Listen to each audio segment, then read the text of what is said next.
Dear friends, today we will be examining the diary of Major Erich von Lossow, a German officer who served as the commander of the Communications Battalion in the 371st Infantry Division from April 1942. Through these archival records, we are given a glimpse into the inner workings of the German headquarters during a critical period of the Second World War. By reading the entries in von Lossow's diary, we can observe how his mood gradually changed over time, particularly after he was transferred from the headquarters to the front lines. With each passing day, he becomes increasingly convinced of the growing strength of the Red Army, despite his continued efforts to convince himself of the imminent success of the German army. I urge you to please take a moment to rate this work and share your thoughts in the comments section. Let us begin. November 22, 1942. The Russians have broken through the 20th Romanian Division sector, launching their attack from the village of Tsatsa to Plodovido, while also deploying significant forces in the Large Bend. Unfortunately, the Don River is further south, where only Romanian and Italian forces are stationed. Here, the motto, Avanti, is being loudly echoed, imitating the Italians. According to our intelligence officer, only 6,000 Russians and 90 tanks managed to break through.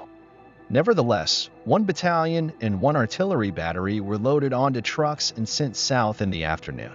In the evening, the enemy launched an attack on the village of Abganarovo, a place where we had previously shed a great deal of blood and fought intense battles back in mid-August.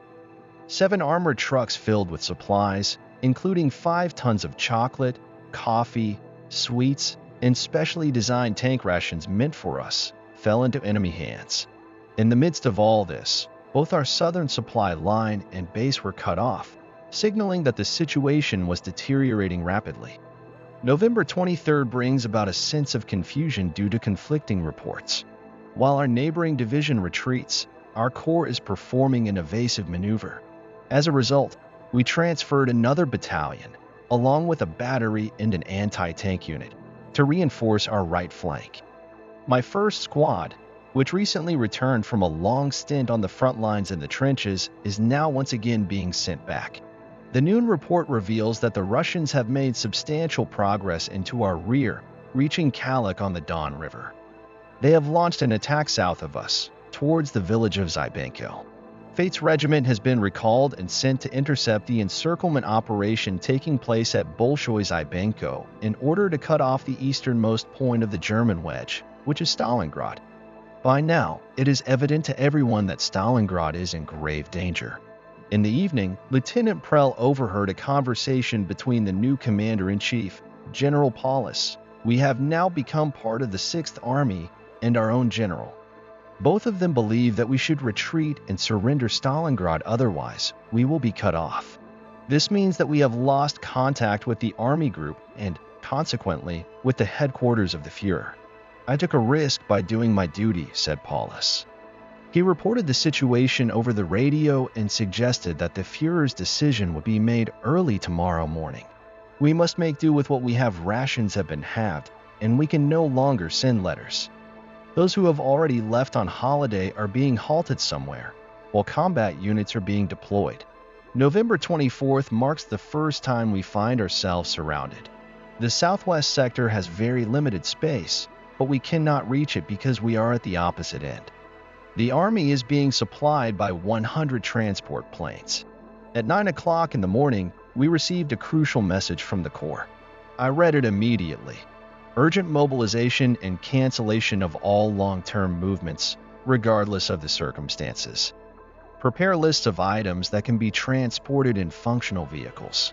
Be prepared to destroy all equipment, soldiers' belongings, documents, and motorized units that cannot be taken with us. It is akin to surrendering Stalingrad and retreating. We are all outraged at the thought of destroying what we have painstakingly built and abandoning a position won at great cost in terms of blood, sacrifice, and tremendous effort. We are defending in Africa, the Americans in North Africa, and yet we are advised to retreat at Stalingrad, a place synonymous with a fierce battle. We fail to comprehend this decision, as it would jeopardize the front in the Caucasus and nullify the achievements of this summer and autumn.